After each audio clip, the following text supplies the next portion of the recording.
72 news के लिए खान अहमद जावेद आज जनपद गाजीपुर के प्रसिद्ध क्षेत्र मोहम्मदाबाद विधानसभा में नगर क्षेत्र में आज लोगों का मिजाज जानने के लिए जब निकला तो मेरी मुलाकात हुई हरिनारायण प्रसाद गुप्ता, जो सभासद रह चुके हैं, लेकिन इस वक्त 3 बार से सभासद हैं संगीता गुप्ता जी। इनसे मैं जानना चाहता हूं कि 2014 में जो आदरणीय प्रधानमंत्री जी ने लोगों को सपना दिखाया था, उस सपना में कितना हम कामयाब हैं, जनता को क्या मिला है, क्योंकि आप एक सोशल वर्कर हैं, समाज सेवी हैं, आपके पास तरह तरह के लोग आते रहते होंगे। संगीता गुप्ता जी से मैं जानना चाहता हूँ। सबसे पहले बहुत बहुत शुक्रिया ये मंच देने के लिए। देखिए, हम बताना चाहते हैं कि वर्तमान जो प्रधानमंत्री जी हैं मोदी जी, वो भी कहीं ना कहीं वैश्य समाज से आते हैं, लेकिन आज की डेट में अगर सबसे बड़ा धोखा यदि उन्होंने दिया है तो हमारे समाज को दिया है। हमारे समाज का लगभग 90% से ज़्यादा वोट बीजेपी को जाता है जी। हमारा समाज बीजेपी को लंच भी देता है, मंच भी देता है, वोट भी देता है, नोट भी देता है, बावजूद हमारे समाज को उपेक्षित रखा गया। जिस टिकटकी निगाहों से हमारा समाज देख रहा था बीजेपी की ओर, मोदी सरकार की ओर, कि आज के इस डेट में, आज के इस चुनाव में, कि कहीं ना कहीं एक भागीदारी, जिस हिस्सेदारी हम लोगों को मिलनी चाहिए थी, वो एकदम नकार दिया। मैं धन्यवाद देना चाहूँगी अखिलेश यादव जी का कि इस गाजीपुर की सदर सीट से हमारे बड़े भाई जयकिशन साहू जी को उन्होंने मौका दिया, सम्मान दिया, हमारे समाज का मान ऊपर किया है। तो आज समय आ गया है, हम सभी वैश्य समाज के लोगों से मैं इस मंच के माध्यम से, आपके इस चैनल के माध्यम से अपील करना चाहूँगी कि उठो है वैश्य समाज के लोगों, जागो और अपने अधिकार को जानना सीखो। तो जहाँ अखिलेश यादव जी ने जो मान सम्मान हमारे समाज को दिया है, उसका कर्ज उतारने का समय आ गया है। आने वाली 7 मार्च को आप लोग ज़्यादा से ज़्यादा संख्या में वोट करिए और अखिलेश की सरकार को बनाइए। देखिए साहब, ऐसा है कि राशन और पेंशन तो हर सरकार देती है, पिछली भी कई सरकारों ने दी है और आने वाली सरकार भी देंगी, लेकिन हम दलित और पिछड़े समाज के लोगों का सबसे बड़ा अधिकार और हथियार आरक्षण है जी, संविधान है। संविधान है। सबसे बड़ा प्रतिघात अगर वर्तमान सरकार ने किया है तो इन्हीं हथियारों को काटने का किया है। इसका तोड़ केवल और केवल अखिलेश यादव ही कर सकते हैं, दूसरा कोई नहीं उनका जवाब दे सकता है। इसलिए हम कहेंगे वैश्य समाज के लोगों से, अपने दलित पिछड़े समाज के लोगों से, कि अपना भला चाहते हैं, अपना उद्धार चाहते हैं, अपने समाज को आगे ले जाना चाहते हैं, अपने बच्चों को शिक्षा की ओर ले जाना चाहते हैं, तो हमारे माननीय अखिलेश यादव जी को मुख्यमंत्री बनावें। और राशन की बात हो गई, तो राशन तो हमारे अखिलेश यादव भी कह रहे हैं कि हम केवल मार्च तक नहीं, 5 साल तक राशन देंगे, प्लस 1 किलो घी भी देंगे। आपको पेंशन चाहिए तो पेंशन भी देंगे। पेंशन में भी अब अगर वर्तमान सरकार अगर 1000 दे रही है तो हमारी अखिलेश यादव ने कहा है कि हम 1500 देंगे। मुद्दा ये नहीं है, मुद्दा है हमारे बच्चों को शिक्षा किस तरह मिले, हमारे नौजवानों को रोज़गार किस तरह मिले। किसान जिस तरह पिछले 13 महीनों से उन्होंने जो एक आंदोलन, एक इतिहास रचा दिल्ली की सड़कों पर, उसका रिजल्ट है कि पिछले 2 चरणों के चुनाव में बुरी तरह से हारते हुए बीजेपी सरकार आ रही है।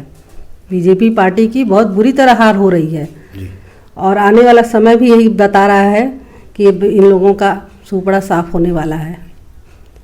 इसका कारण बस यही है कि इन्होंने हमारे अधिकारों को हनन किया। हमारे जो अधिकार क्षेत्र थे उसका क्या कहते हैं कि उसको काटने का काम किया, उसको छीनने का काम किया, लूटने का काम किया। तो उसका जवाब अब हमको वोट से ही देना है। और हमारा समाज कहीं ना कहीं ठगा हुआ महसूस कर रहा है इस सरकार से। अब और सबने मूड बना लिया है कहीं ना कहीं कि नहीं, अगर हम लोगों को अपना वजूद बनाए रखना है, अपने अस्तित्व को बचाना है, अपने संविधान को बचाना है, अपने लोकतंत्र को बचाना है, तो हमको ये वोट जो है इस्तेमाल करना होगा, बीजेपी को हटाना होगा। बहन जी, मैं यहाँ से जानना चाहता हूँ कि आप एक औरत हैं जी। आपका बावर्ची खाने का बजट कितना आदरणीय प्रधानमंत्री के 2014 में जो वादा किया था वो घट गया कि बढ़ गया है? वो बजट जो आपका जो उस वक्त जो था, महंगाई जो थी, जो चीज़ें थी, उसमें क्या फ़र्क आया है? देखिए, ये बहुत अहम सवाल आपने किया है एक महिला होने के नाते। जी। क्योंकि महिलाओं के लिए सबसे अहम बात होती है कि किस तरह वो कम से कम बजट में अपना घर परिवार चला सके। जी।